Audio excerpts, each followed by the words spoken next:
Welcome back to Soapy. What are you laughing at? You're funny. Oh God, really? Tell me more. It was really fun to have Heather and Lawrence on and talk about juggling writing and acting on the show and directing. And directing. I don't know why I waited until after we were done filming, but I said to them afterwards that I was so truly inspired by them both because I don't know how they find the time. You know, we're like a couple of weeks into being hyphenates here, right? Acting and hosting, and I feel like I don't know which end is up. It's really true. That's so true. But I honestly, when they were sitting there, I'm like, could I write for the show? You couldn't. You know? So, no, but when I was in New York in particular, because that's really where I did a lot of my hosting, while I was on a soap opera, and it was challenging to juggle. I did this WWF hosting. Please tell me more about that. I will never forget hosting or working at All My Children. I was working a ton. A ton. And I got a call from Stephanie McMahon, and she's like, Vince doesn't think that you know the product. And I was like, well, I don't know the product because I'm so busy learning my lines from my children. It was like really hard to juggle. That one ended up not working out. But the other ones, like Full Frontal Fashion and The Bachelor XYZ, those were really fun. Well, more in your lane, right? Did you ever think about becoming a female wrestler? You could add that to your list of hyphenate. No. Have you ever done 2 jobs at once? I'm doing 2 jobs at once right now. Well, you are. So what is this experience like? It's overwhelming because it's not just 2 jobs, as we both know. We're both full-time parents, so there's 3 jobs. Yeah. Becoming a parent really added a whole another level. Try that again.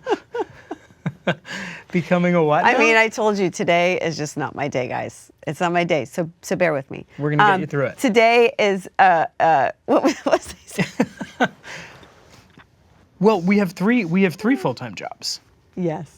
I said having a kid adds a whole nother level of stress. Very good. Yeah. I got through it. No, but I find that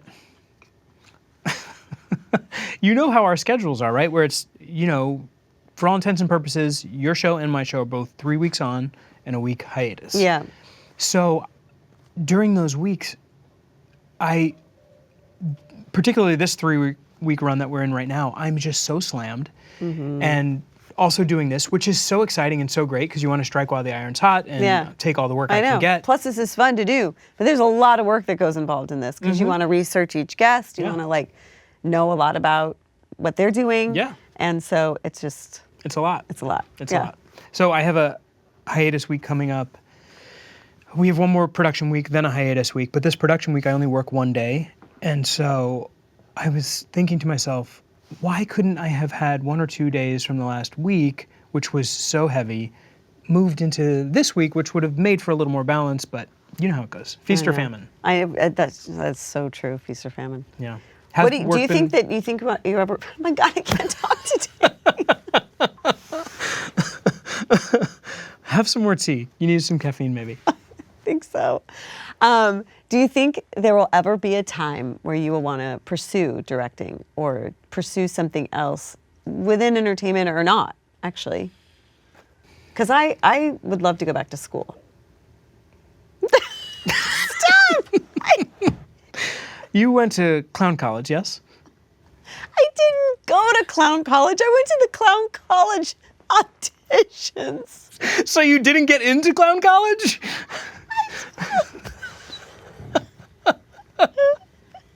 They said, we need better clowns. You know what, guys? Being a clown is hard. It is. It is. You wouldn't know. You didn't get into clown college. I've told this story, and I will never live it down. I will never live it down. I was in the mime troupe. This is just getting better and better. Go on. I was in the mime troupe, and I went to performing arts school. I'm literally crying. And so, as a field trip, okay. as a field trip, we went to the Clown College auditions. I mean, seriously, I needed a lot of makeup today. I'm just gonna cry it off. And we as a field trip, we went to the Clown College auditions for Ringling Brothers. It was fascinating. We were not auditioning. I did, though, consider doing it. I was like, wow, maybe I can become a clown in the circus. You would have been great in the circus, honey. But you have to create your own character. You have to create your own makeup and your own costume. And It's like drag, almost. I'm not that talented, so You said it. I didn't say it. I didn't even think Anyway, it. all right, let's get on with it, okay? Wait, but so What? Clown College aside, Yeah. what's your experience been like since we started this project, working as much as you're working right now, taking care of Charlotte? Well, like you said, having a kid just, like I said, having a kid adds a whole other level of stress. It just adds to the pot. And I think, like you said, we do 3 weeks on, 1 week off. And I had 5 shows in one day and 4 shows the next day. It's just like, it's so much to learn. Yeah. And then you want to do right by this show, so it's a lot of work, but I'm not complaining because No, it's great. a lot of people that aren't working. Yes. So, yeah. I was also thinking when we often get asked the question, how can you memorize 20, 30, 40 pages in one day? And it's like, I thought about that some more, and I thought, we're not even memorizing that amount of material for a whole day. Yeah. It's a block of scenes that's probably going to take an hour, Yeah. 90 minutes. Yeah. And so it is remarkable that we have to retain as much as we have to retain know. for that short amount of time, and then just sort of put it And in then the, move on. Yeah. I know yesterday I was on set, I was working with Jennifer Garris, and I said, we were kind of waiting, and I said, you want to run the next scene? She's like, oh, no. She's like, no. Stick to the one scene, Yeah, and then, because yeah. then you can move on. I It's can't true. get too far ahead either, or I'll forget. You'll forget the first one. Right. Yeah. Anyway, you got a trivia question for me? I do have a trivia question for you. Because I'm always looking forward to that. How much do you owe me now? We're up don't to know. $30. 15, 30? Yeah. Okay. Barry Dvorak is credited with writing not one, but 2 soap opera theme songs. Can you name what shows they're from? You can't. Well, see, I would say one of the old soaps, Okay. maybe. He did 2 theme songs? Do you want a hint? Go ahead. This might help you. It's not going to help you. He co-wrote one theme as a piece of incidental music in a 1971 film. Oh, whatever. I know you're going to tell me. Okay, when we come back, we're going to be back with Marc Cherry. Very excited.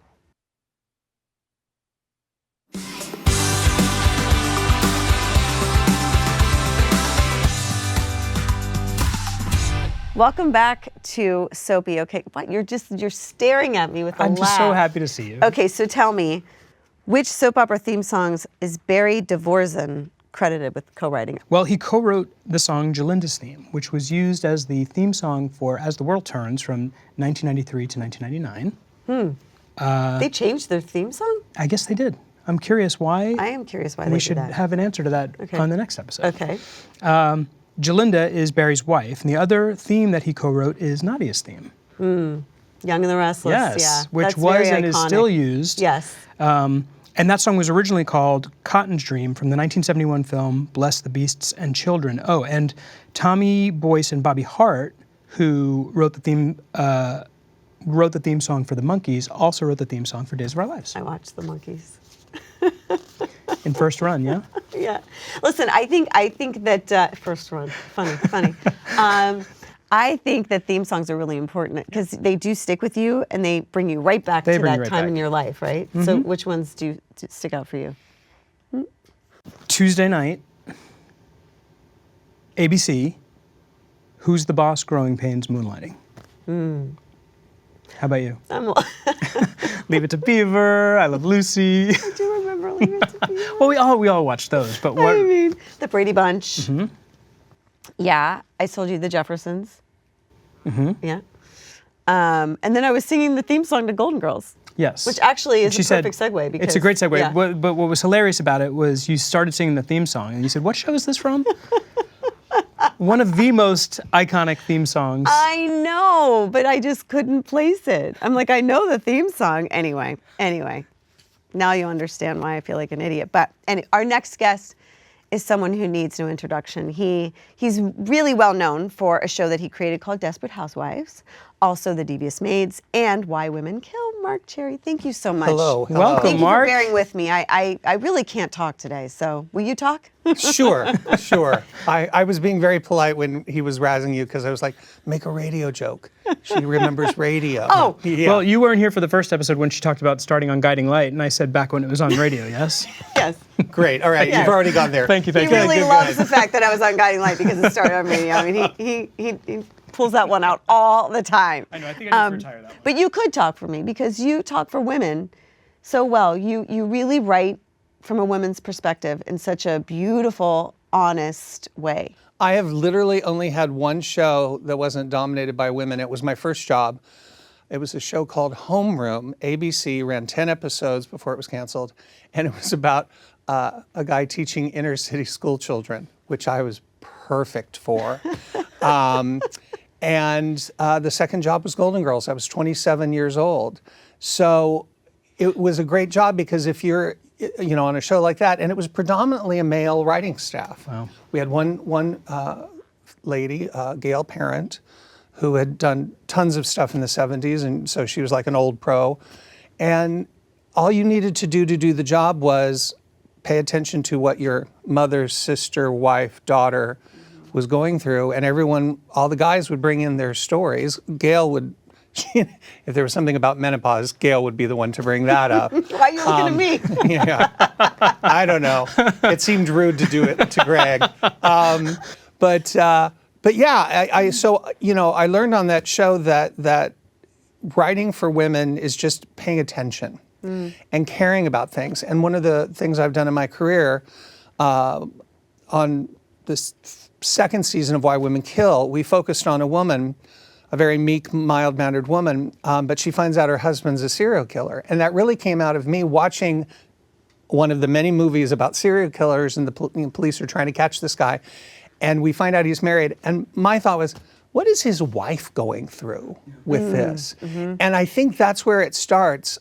Whenever I watch, senators talking on TV shows, I'm like, what is this like from the woman's perspective, the wife who stays at home? And obviously we have lady senators, but I'm fascinated by the small details that women pay attention to in life and how huge some of those small details can become. And it was out of that way of thinking that Desperate Housewives was born. And the joke was, it was supposed to be a comedy. It was supposed to be I was trying to do a follow-up to Sex and the City, because it's like, okay, you're spending all your time trying to land a man in Manhattan. What happens after you've landed him? You'll move to the suburbs, but you won't be as happy as you think you are. But I write really long, so I'd only introduced the characters, and I was already to page 15, just introducing the characters. And I got a copy of the Sex and the City pilot, and it was like 31 pages, and I went, yeah, I'm doing an hour long now. And now it's a soap opera with comedy. So that's kind of how thus great art is born. Was Homeroom a comedy? Reportedly.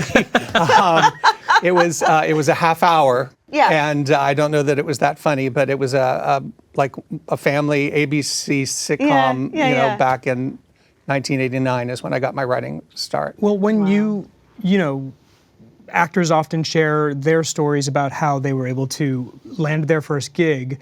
What's the story for you from college to when that first job came along? Well, I started out as a musical theater major. I studied voice for 10 years. I put myself through college. I was a singing waiter. I did singing telegrams. That's a whole story. We have time. Okay. Well, I got sued. What? I went to a woman's house. I've never told this story publicly. I went to a woman's house dressed as a gorilla, and I was singing for her birthday, and her son and daughter-in-law had hired me to come sing. Oh my God. And at some point, the part of the routine is I'm singing to her and I go, oh, now let's dance. And you're supposed to do a thing. And then I go, oh, and now dip. And I would lean her back ever so slightly. She screamed out in pain, slid to the floor, and then told me, I just had chemo on that leg. And I'm like, well, now's a great time to tell me. Oh, and no. I'm literally on the floor with the woman. I've taken off the gorilla mask. We're all attending to her. And the woman put her hand on my neck and said, "Dear Lord, please forgive this boy for putting me through excruciating pain. It is not his fault that I'm suffering." And I was like, what's happening? I just was trying to be a singing gorilla here. We went to court, and the judge listening to the case. The judge is listening to the case, and at one point he had to put his hand over his mouth because he was laughing so hard at the thing.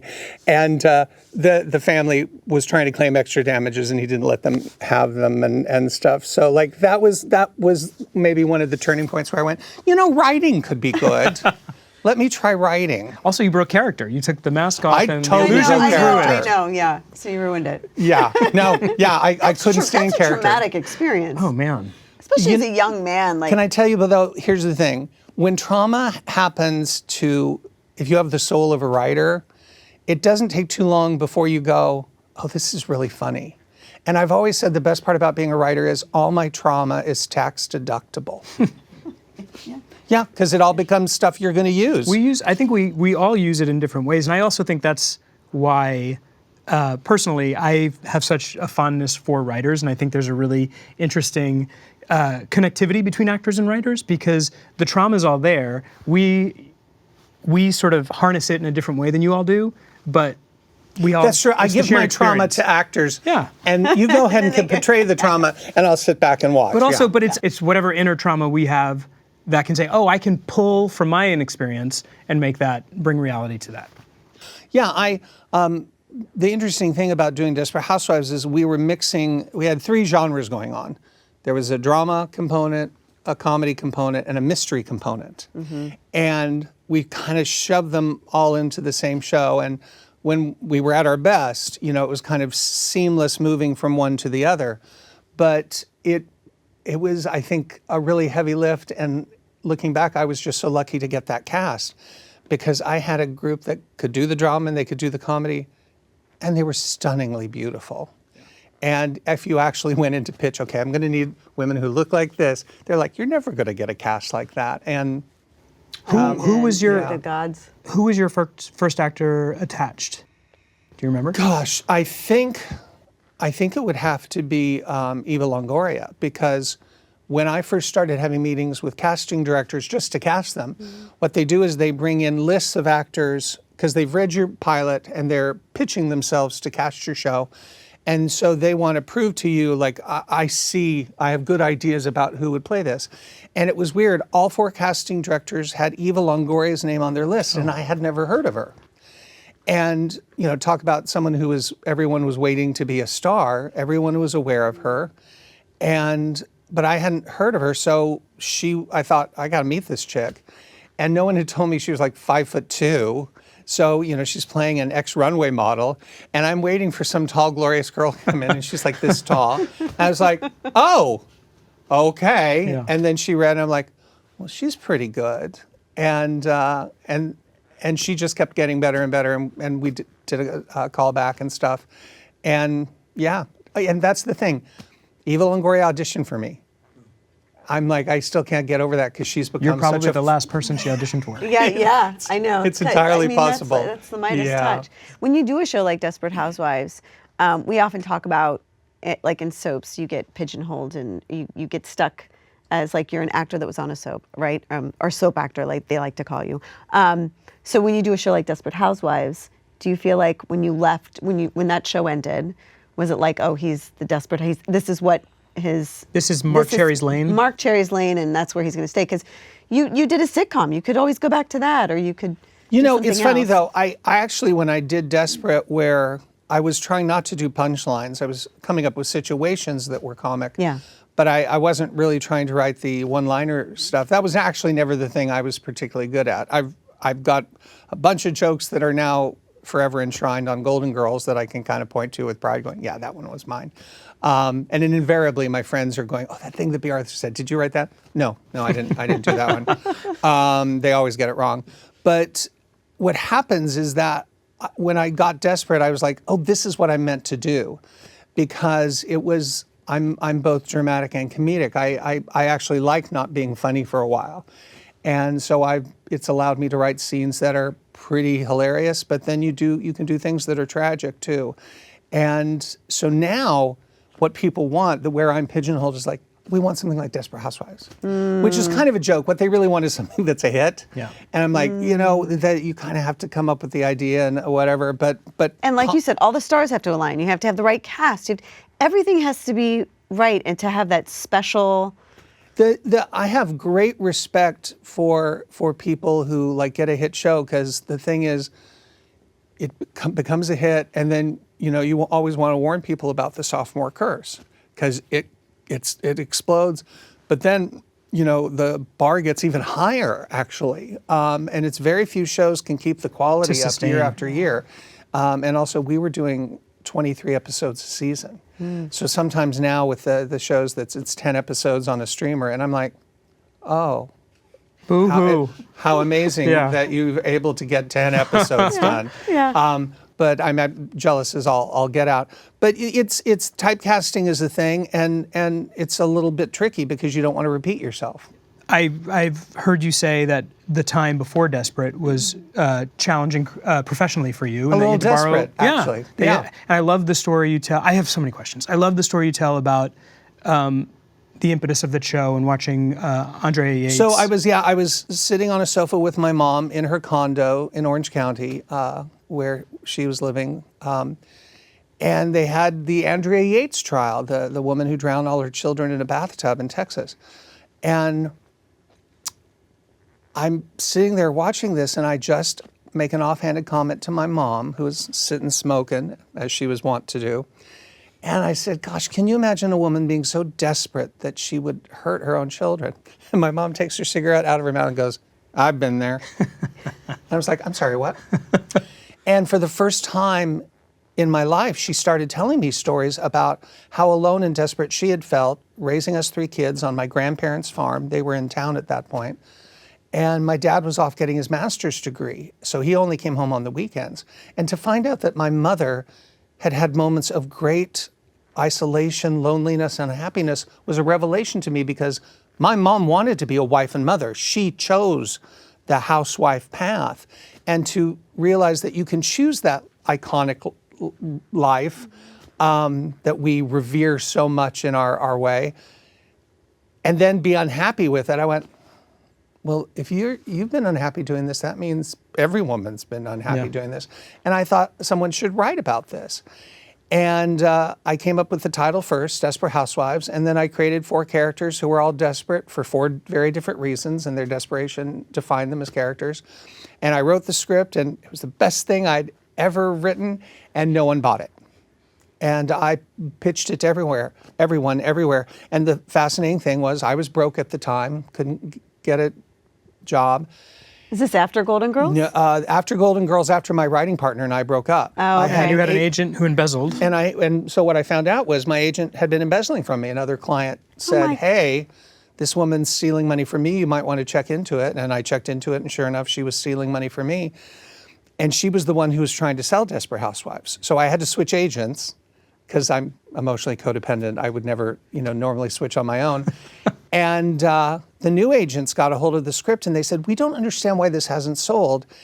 And we said, how is your agent, who was at that point in jail, how is she trying to sell this? And I said, well, she has one phone call a day. She was giving it to the comedy divisions, calling it a satire. And my new agent said, oh, well, that's the problem. You got to give it to the drama people and say it's a soap opera with some comedy in it. And I went, okay.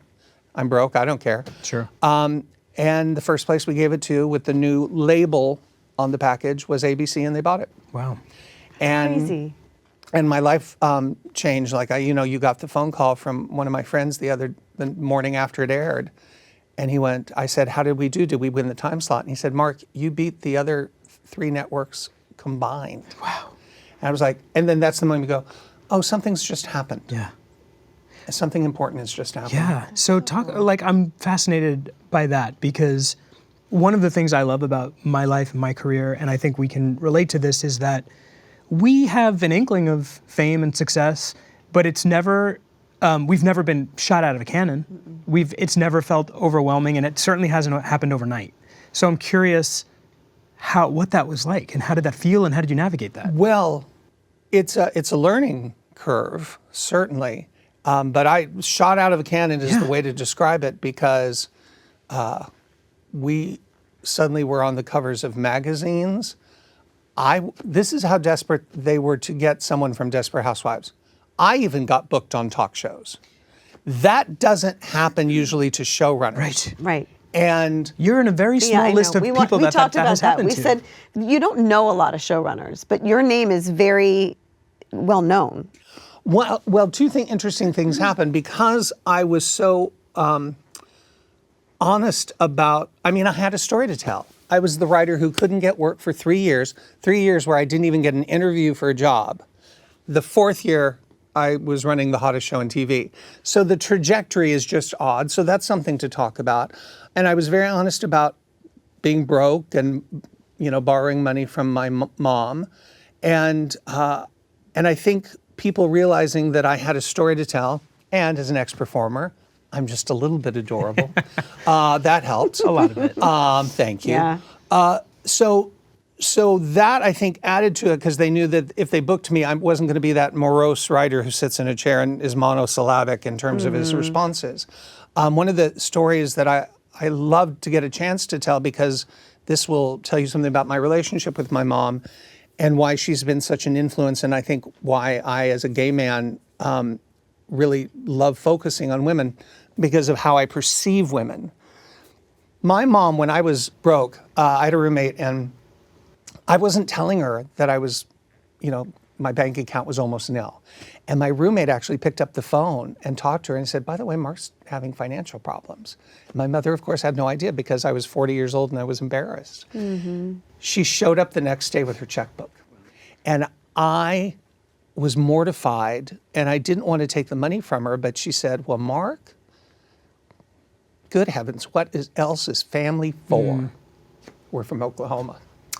So, over a 3-year period, I told her, I've got a plan. I'm writing this script about housewives in Orange County. I didn't say it's kind of based on you. I didn't tell her that part. You inspired me, Mom. And over a 3-year period, she loaned me $100,000. And when ABC bought the script, they bought it for $100,000. So I go down to Orange County. I'm feeling very cocky because I've written my first 6-figure check. I'm just paying her off in one fell swoop. And as I'm handing her the check, I'm like, well, aren't you lucky? You had a son who could write his way out of trouble. And my mom gets this weird look on her face, and she takes the check and she goes, I'm not lucky. I knew what horse I was betting on.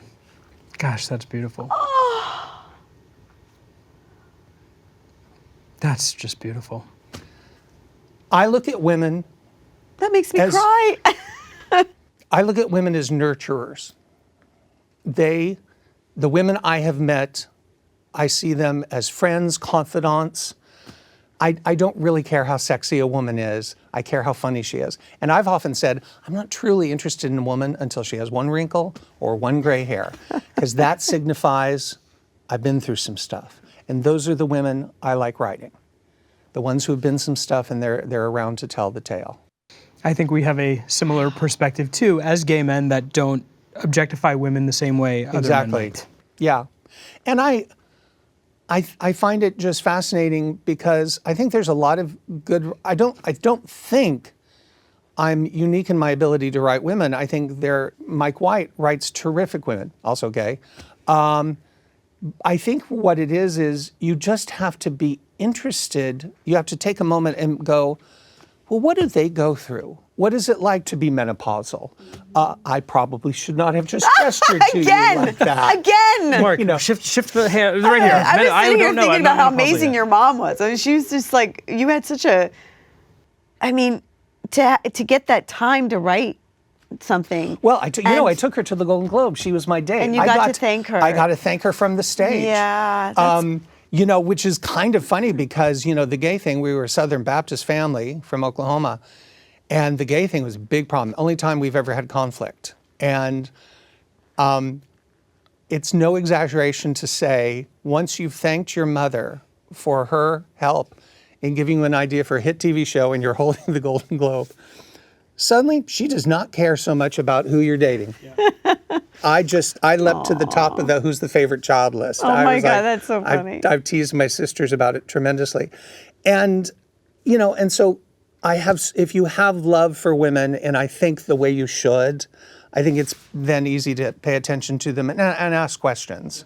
Although still, if I ever, like the time I freak out is if you have to do a plot, involving menstruation, because I don't know anything about that. And that's when I turn to the female writers in the room and go, you're going to have to help me out on this because I'm a little freaked out on this topic. You didn't grow up in my house.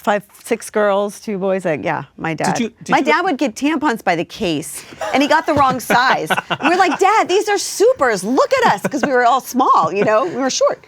And I just learned something. Oh, yeah. I did not know there are various sizes. Oh, there's sizes. And so he got the wrong size, but he had 6 girls, and it was crazy. It was crazy. And then we clogged the toilet once, and he's like, God damn it, don't put these tampons down this toilet again. Did you guys sync up? Oh, yes, of course. I mean, my sister would chase me around the house with a brush and beat me on my back. I mean, we were like crazy. Yeah. The clown college thing is starting to make more sense right? now. Yeah. The only confusing thing about it is that she didn't get in. I didn't audition. They were terrified. They were terrified. So, okay, this is a total non sequitur, but did you watch soaps growing up? Because I did, and I don't know Totally. if that influenced you at all. I was all about Susan. I was all about ABC.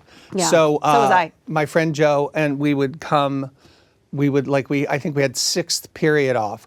So we would race to our homes. We'd get there in 5 minutes, and we'd watch the last half of All My Children and the first half of One Life to Live. And the best part about getting into show business and being successful is when I met Judith Light. She had done Who's the Boss, which I never really watched as a kid. I knew her as Karen Wolak, prostitute, and I was able to talk to her about the scene, the famous courtroom scene. Yes. Yeah. And then at some point she was telling me her husband is an actor. He was her pimp on the show, and I'm like, you married your pimp, No way. And you're able to have these talks with people. It's like, I lived and died and ate and breathed your character. I got to know your character, and then you're just kind of sitting, chatting, doing small talk with these people. I've done the same with Susan, Susan Lucci, who I worked with, and it's a joy because I understand the fandom. 5 days a week, where all over the country there are women and presumably men too, who stop what they're doing and they live with these people. Because the truth is, when you think of what we do as entertainers, most lives are small and mundane, routine, and you can tune in to watch a family on a show or watch your characters, and what they're going through. It can relate to some of the bigger moments in your life, but the big moments in life really are few and far between. And you live with them, and you feel their pain, and you laugh with them, or whatever the show is that you're watching. So they become a part of your family. For sure. And what those of us who go into the business, we know that these are characters, yet it's still a thrill to meet the people who act these parts out, to hear about their stuff. Of course, now once you become a showrunner, you're getting to meet them. Oh my, I'm such a fan, and they're like, "You got anything for me? Yeah. You got a job for me?" It's also I think there's when you're at your most impressionable. To me, it's that if I met Tom Cruise, I'd be like, oh, that's pretty cool. But if I met somebody if I met Judith Light, I'd be way more excited, because when I was a kid and watching Who's the Boss, that's when what happened here in Hollywood was this big glamorous thing that was a world away. But now that you know how the sausage is made, it's not as thrilling. Yeah, I mean, I remember I started On My Children, and I grew up like you watching On My Children. So I was like, Palmer, oh my God, Adam, Erica, all the characters on the show. I couldn't believe I was just all of a sudden I was in this world. By the way, I knew James Mitchell as Palmer Courtland. Yes. And then you get older and you find out, he was one of the premier dancers of the 20th century. Yeah. Agnes DeMille's, go-to guy. Yeah. And you realize, oh, how interesting that a whole group of people knew him for this thing. Yeah. But for many of us growing up, especially if you're watching, All My Children in the 70s or the 80s, it's like he was Palmer Courtland. And that's, I think, the beautiful thing that all of us aspire to in this business, to do some work that is meaningful to people, and hopefully by sharing what I have to say as a writer, and then you guys do your job and bring it to life in a significant way, we can at the very least entertain people, but sometimes move them into reflections upon their own life. I spoke at the Tennessee Educators Conference, where it was a bunch of music teachers and drama teachers, and I spoke about doing Desperate Housewives and all these things, and afterwards they had a line of people who just wanted to meet me. And so I'm just meeting folks in Tennessee, and this one woman said, that show was my time with my grandfather. So whenever I see it, I get to relive my time with him. And I was suddenly overwhelmed, like, gosh, we send this stuff out to the world and we don't even sometimes understand the effect it's going to have. And you realize what an honorable way it is to make a living. And the critics might, sometimes soap operas or daytime dramas, as they're supposedly called, I wrote a nighttime, but they can be a little bit derided. It's the art film down at the Cineplex that's getting all the love from the critics. But our shows, the things we've all done, will reach far more many people over the years, and especially when we've done our best work, it has meaning. It wasn't the first coming out story on a soap, but when they did it on Days of Our Lives 10 years ago, it was the character of Will, whose grandmother was Marlena, Deidre Hall, and the entire coming out story was him having these conversations with his grandmother, and it happened slowly over the course of weeks or months, and it was brilliant because the audience who loves and relates to Marlena is watching her go through the journey, and she's giving them permission. And that is, to your point, when you can have that kind of effect on a group of people who might, before that moment, not have known a gay person, or not.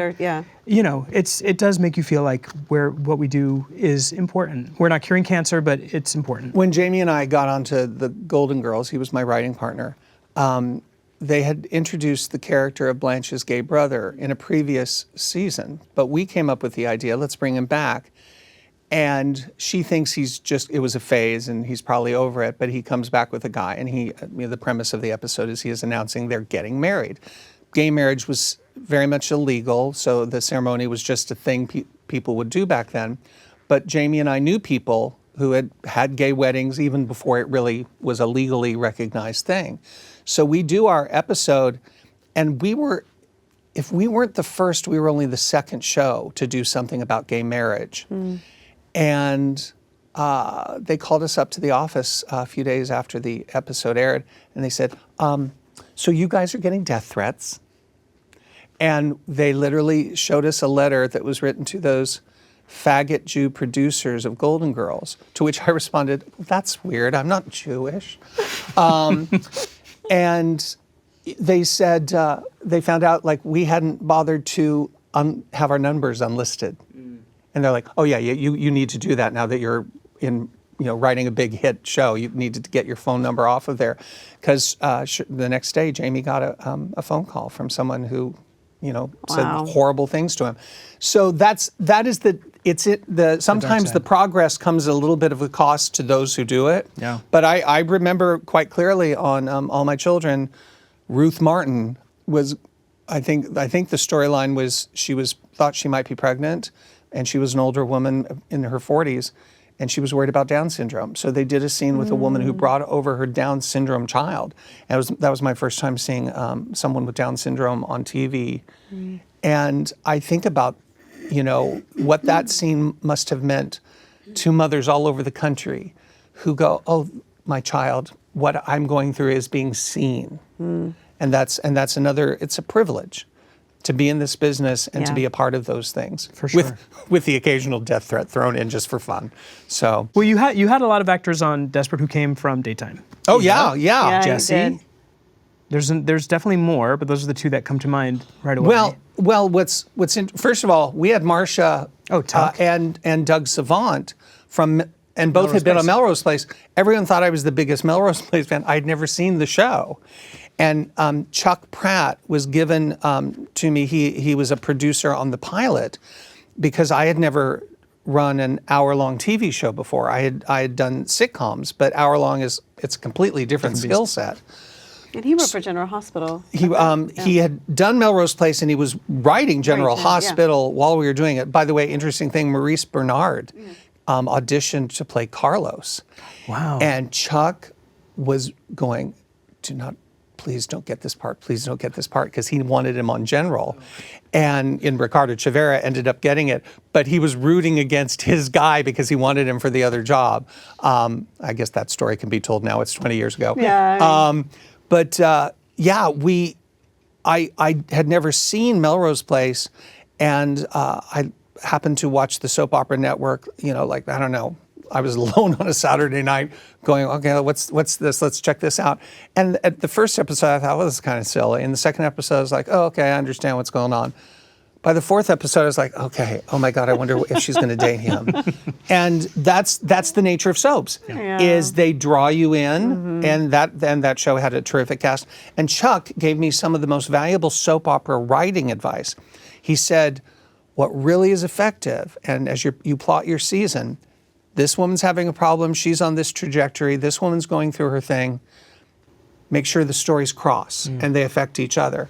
And it's a very simple concept, but to give you an example, by episode, and I use this, episode 6 of Desperate Housewives, Marcia Cross's son was out of control, and she was dealing with that. The son was having an issue with her divorce. And then Eva Longoria's mother-in-law was onto the fact that she was having an affair. And we did an episode where she took a picture of Eva and Jesse and was running out of the house with the camera. And then Marcia Cross's son runs her over. And so suddenly both storylines collide in a way. And it's really effective. And I got that from Chuck Pratt, who had all those years of soap opera experience. By the way, isn't it weird?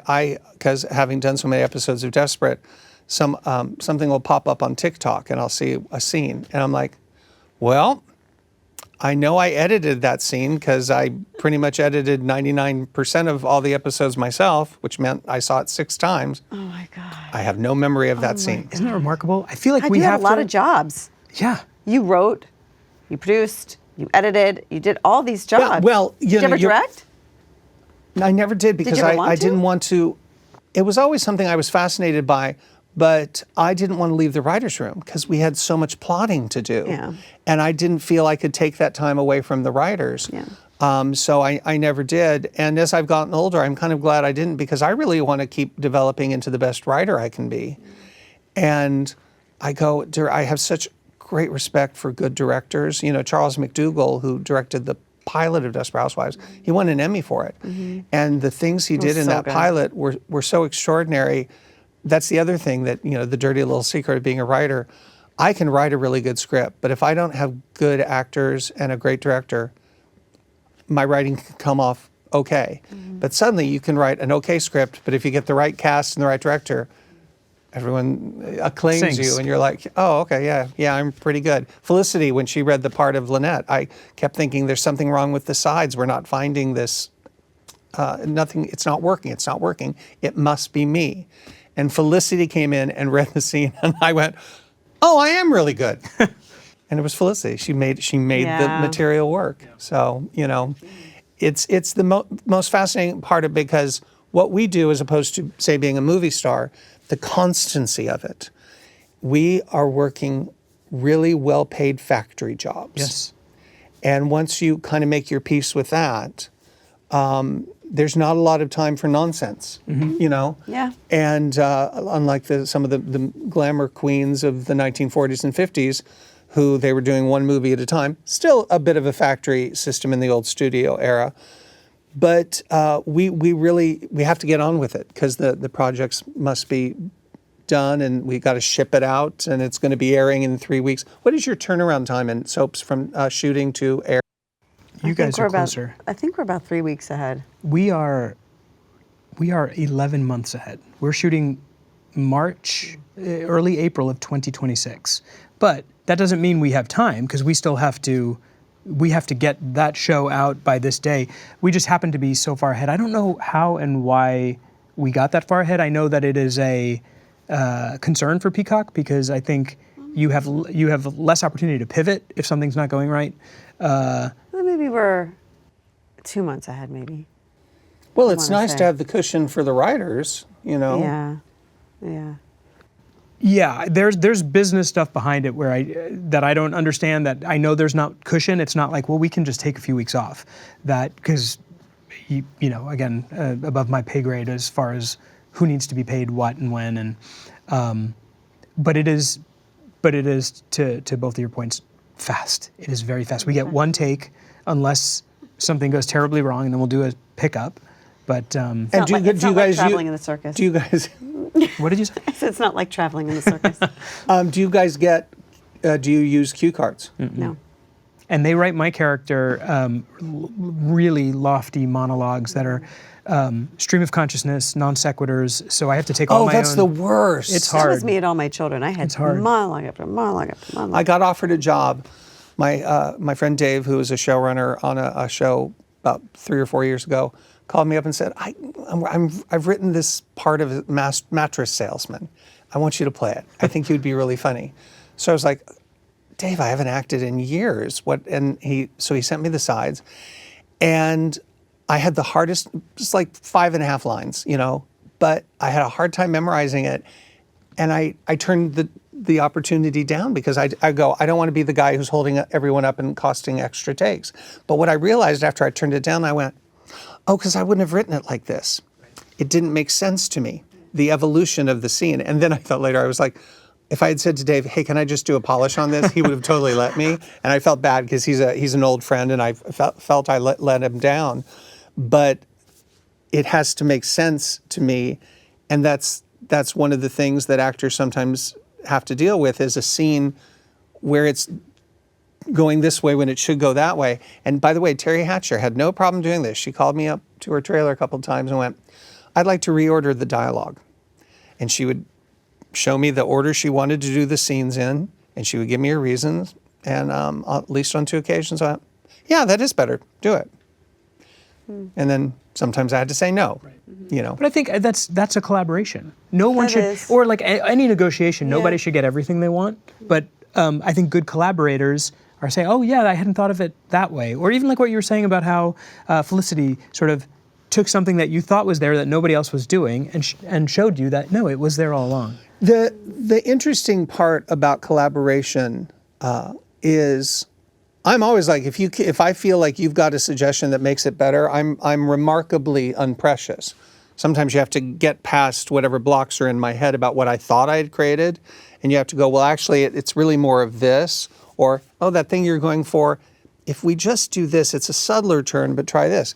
You just have to speak to me intelligently, hopefully be right, and then be nice to me, because I've had performers be really mean. And yeah, I'm the boss, but also because I come from musical theater, I was like, aren't we all just like, hey kids, let's put on a show? Yeah. That is very much my attitude about my occupation, is I may be the guy with the vision and working with the writing staff to give everyone scripts, but like part of the job is, okay, I'm going to send this to table. You guys have to do your darndest to make this work at the table so that I have less work to do, you know, in terms of rewriting. Because if you don't try your darndest, I may be rewriting stuff that doesn't need to be rewritten, and that's a waste of my time. And I've had actors who tank jokes because they don't want to do something, and sometimes I'll like, okay, I'll take it away. Or other times like, oh no, you're going to say that. You're going to do Well, I that. think the beauty of soaps is that we go so fast. We don't have the time to sit and, I mean, if you get actors like that, they don't stay around very long, because you can't, I mean, back in the day, we would rehearse and we would get to really like flush things out. But now it's so fast, and I find the challenge in it and the beauty in it is like making it work and finding a way to tap into it somehow. And that's why I think people who are on soaps are so good at just being able to adjust very quickly. But our producers like, listen, if a word or a couple words just don't feel right coming out, you can change it as long as the intention is the same. So we get that leeway, but for the most part, I mean, I don't change much. Well, also being married to a writer, I know that just not willy-nilly that he decided to put these words down. It's like the words have meaning, specific meaning, and so I try my best to say it as written. The caveat to that is, to Rebecca's point, we move so fast, and I get a lot of big speeches. That if I have 6 speeches and there are 6 scenes, and each scene is 2 to 3 pages, maybe even 4, by that 6th scene, that last speech, it's gonna be a little word salad. Not quite in there. Because he's not that good. So. You, given all the clown college jokes, you are so allowed to say that. Yeah, that's you have earned the right to I will just sit go here for and the take that jugular. By the way, yeah, and I sometimes wonder because Robbie became a writer shortly after working as an Yes. actor on Desperate Robbie Housewives. was on So I Desperate was like, Housewives. God, was the experience that unpleasant that you went, I'm getting out of this No, thing? I absolutely not. On the contrary, but you sort of go where the momentum is taking you, and thankfully he has a successful writing career. I am so pleased that, because I came from a performing background, I always tell young people who are trying to break into the business, you may be a writer and you just don't know it, because do you have a feel for how people talk? Like I always feel when I'm writing a scene, I'm acting out every part. So you're hearing some version of me in all the parts, unless it's a cop. Then I go to my friends and go, how does a cop talk? Because I don't know that. I have consultants who I'll go for, if a doctor or a cop where it's technical jargon. But in terms of the emotional inner lives of characters, it's all coming from, when I'm writing the scene, it's all coming from in here. And I just went into writing I went into sitcoms because I was funny. And my best friend and I thought, we can do this. We're as funny as those guys, the bravado of youth. But the joke was, it worked. Well, it worked until I went broke, and then I was poor for a few years, and then it worked again. So did you take a writing class at all, or did you just? No, my mother, so this another fun story about my mother. I was writing little short stories when I was a kid. And my mother was the kind of woman who, she didn't want to brag about her children too much because she didn't want to be one of those mothers. But she went, my son's really good at writing. And so didn't say anything to me about it because she knew I liked singing and performing. And I had told her I was going to be an actor, and my parents were both appalled. They were so lovely and supportive, but the look on their faces when I said, I'm going to be an actor was like, ugh. It was like, saying I'm going to be a clown or something humiliating. Anyway, so when we got the job as a writer, I said, Mom, we're going to be writers. She told me years later, I was so relieved because I knew you were a writer. And my mother had known I was a writer before I was actually a writer, but she let me figure it out for myself. That's so, sweet. By the way, the end of the punchline of all of those stories is my mom was so sweet and supportive that I bought her a Lexus and a house. Love it. Yeah. So She must. she invested. And she let you. She invested well. Actually, it was a little bit of a challenge because my mother actually, even to the end of her life, was always going, I think I owe you some money. Or no. She said, yeah, I think I owe you some money. I think you borrowed something from me. I went, Mom, you don't have to give me any money. You don't owe me any money. Sweet. I buy things for you. Let me do this. Sweet. And she didn't want to let go of that role. She still wanted to take care of me till her dying day. And, That's what we want to do. Yeah. It's funny, I see things in my kid and she's not doing any of them. I'm like, wow, she's really good at something and she's just not there, and you can't do anything. They got to find it themselves. Yeah. They got to want it themselves. And I think for it's all of us, interesting. one thing that's interesting is we all come in show business, come to this in different ways because you've got some stage mothers who are pushing their kids in front of the camera. And then you have other parents, who are like, no, you're not doing that for the rest of your life. And then you have parents like mine where it's like, if this is what you want to do, it's a really hard way to make a living. And that was true for me. Yeah. It was both like I'm good at it and I was on a show. I actually had the best ride because I was on Golden Girls and then it went down. And then I came back up again and went to places that I hadn't really even imagined for myself. But it makes me look at parents and go, God, what that roller coaster must be like for them watching. And that's why I don't have children. And I'm so impressed with people who do, because your heart is now walking around outside your body. And you just have to hold on tight and cross your fingers and hopefully.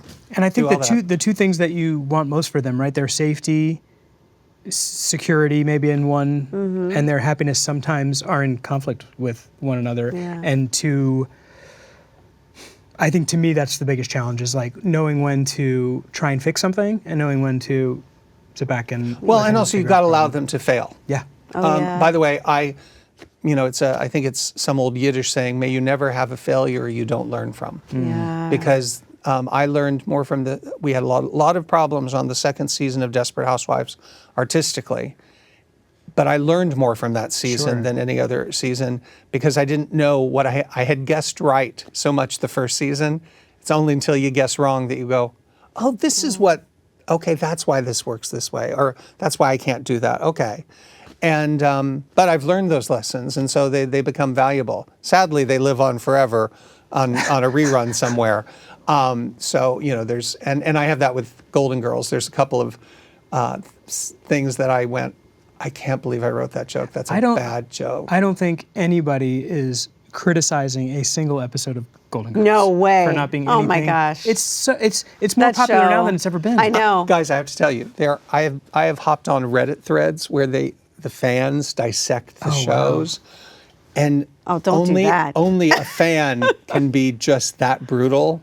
So we have an intense fandom. That's the other weird part talking about this. You guys know how brutally insane the fans can be.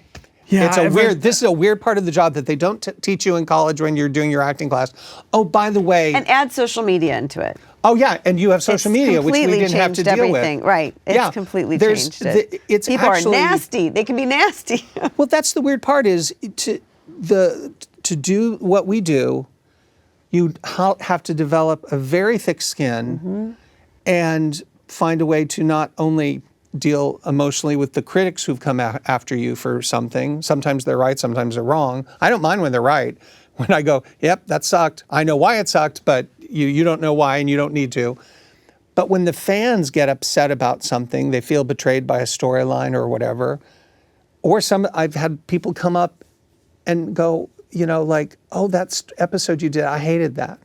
And I'm always like, I appreciate that you hated it. You have the right to hate it. What do you expect me to now say? Right. It's like, it's weird because people suddenly lose kind of their manners. Because they already think they have a relationship with you. I'm not sure what that's about. But you guys, did you either of you ever have like stalker type stuff? Well, we had this conversation with Eric Braden, where I think we asked him if, when his character was doing something that the fans may not have liked or agreed with, if he ever dealt with any in-person challenges that way. I got that. I bullied Susan Lucci's daughter on the show. My character she was a lesbian, and I was calling her Lesbianca. Her name was Bianca, and I was really bullying her about being gay.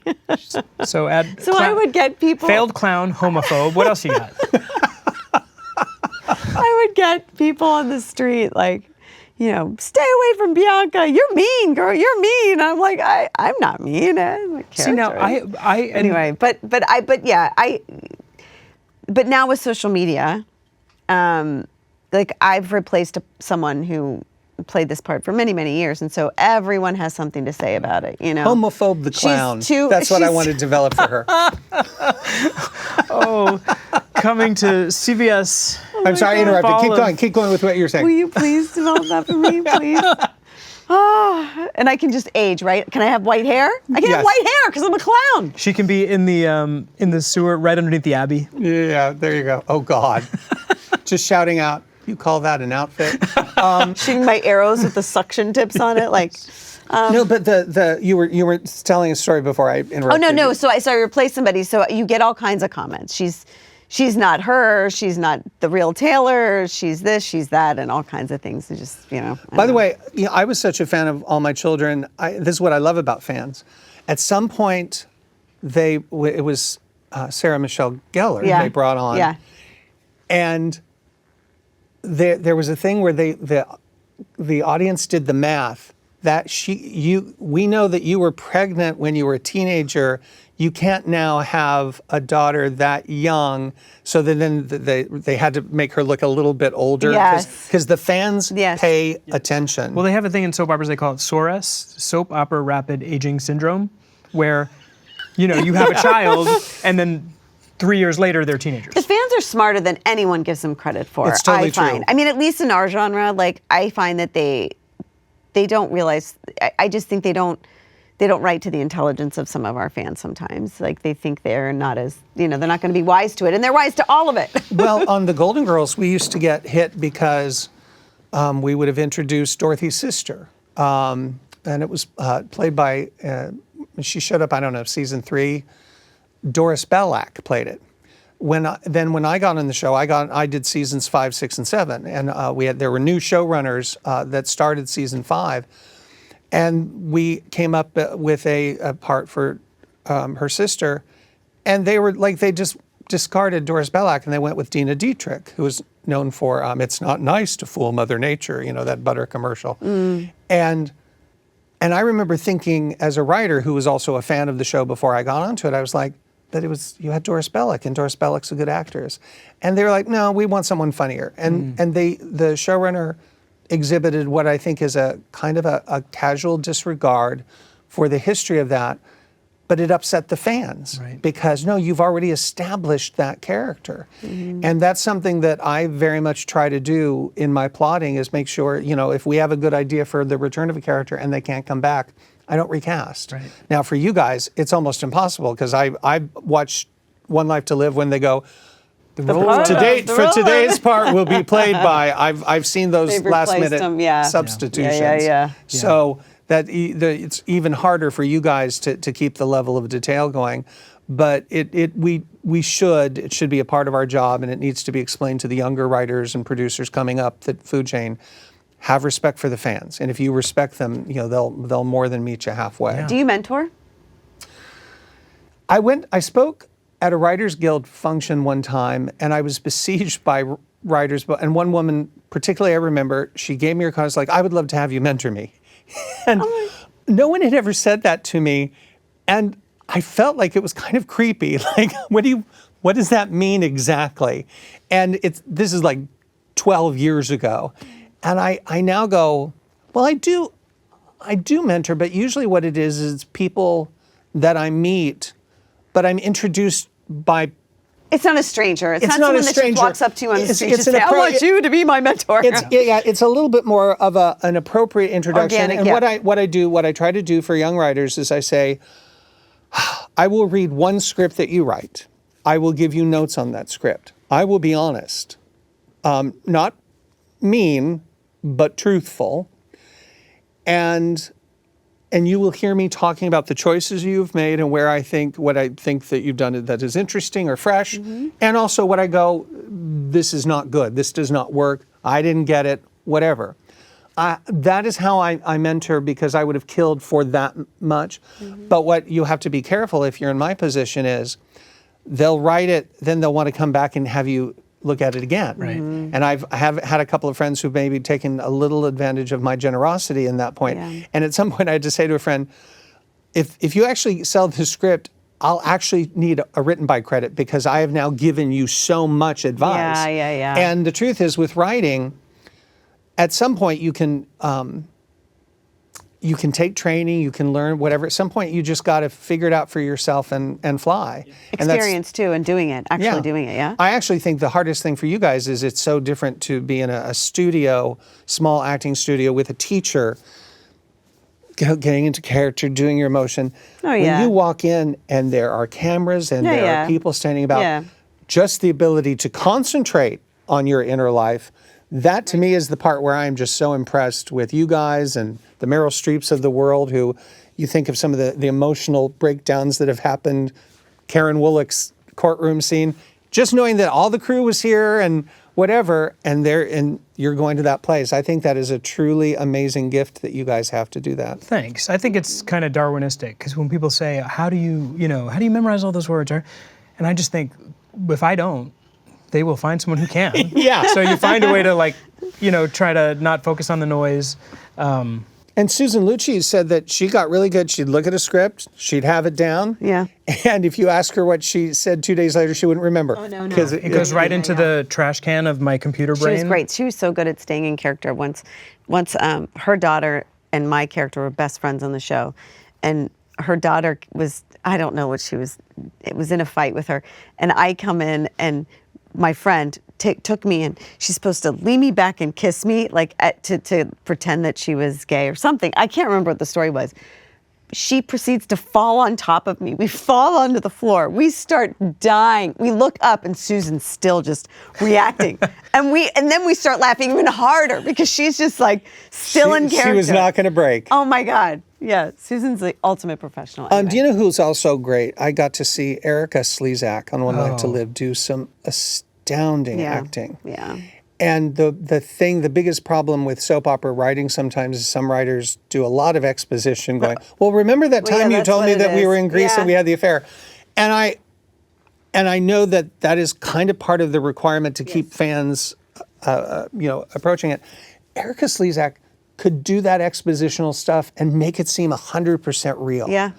And that to me is one of the interesting parts about the daytime drama industry is people who, if you'd taken some of those people out and just given them the opportunity on a movie or a primetime show, they would be perceived so differently. They are amazing artists who might not be regarded as seriously as some other people because they were doing their work. It shows directed towards housewives, home in the afternoon, and that's one of the other things is learning to have respect because there's some truly amazing talent in every sector of the industry, and some of us get more lionized than others at different times, and that's the other part you come to terms with is if you get, I've had my moment in the spotlight and where I was winning awards and all of that, and then time goes by and, this is the hot new show and this is what they're talking about. And part of, I think, being a grown-up in the industry is learning to go, I've had my little piece of the show business universe. I'm willing to share. And be happy for other people when it's their time. And I think that's the part of being the business that, boy, if you can learn it, it'll just make life so much easier for you and you'll be a nicer person. Don't worry, you're going to get right back into the Desperate Housewives realm with homophobic, what is it? Homophobic clown. Yes. Yeah. Or did we just create Homie the Clown? Homie the Clown. Nominated for 27 Emmy Awards in 2027. Yeah. Thank you so much for coming. Oh, what a delight it is to talk. I mean, I actually think I could sit here all day and chat about stuff. You have great stories, I'm sure. I have a lot of stories, but also, I have so many questions for you guys because there's certain aspects of what you guys have done for a living in daytime drama that I'm just fascinated. Your relationships with the other actors, how you can have a storyline and not meet other cast members for quite a long time because you just don't. You might collide in the halls, but what is that like? I have great respect for soap operas and what people do. Mine was a little different because, we had comedy in it, so I perceive it slightly differently. It's also shot differently. I mean, the lighting and everything, that's what I think is the really big difference, right? The lighting and just the way it looks is so different. We have more time. Yes. We have the luxury of time. Yes, but seriously, I think my training for my job on Desperate Housewives started when I was a teenager, sneaking home to watch all my children in One Life to Live and sometimes General Hospital. Yeah. And it's been a great joy to meet some of those people as I've gone through life. And then just to realize, we're all in the same business. We're all colleagues. We are. And also, I love hearing you say that's very kind. And I think when we were first talking about the show, it was to celebrate daytime dramas, celebrate soaps, and come from a place where we really do come from a place of love and respect and reverence for what we get to do. And I also feel like when you do work in this business, wherever you find your success, how can you not have anything other than reverence and respect for anyone else who manages to make a career doing this crazy thing we all do? Yeah, it's true.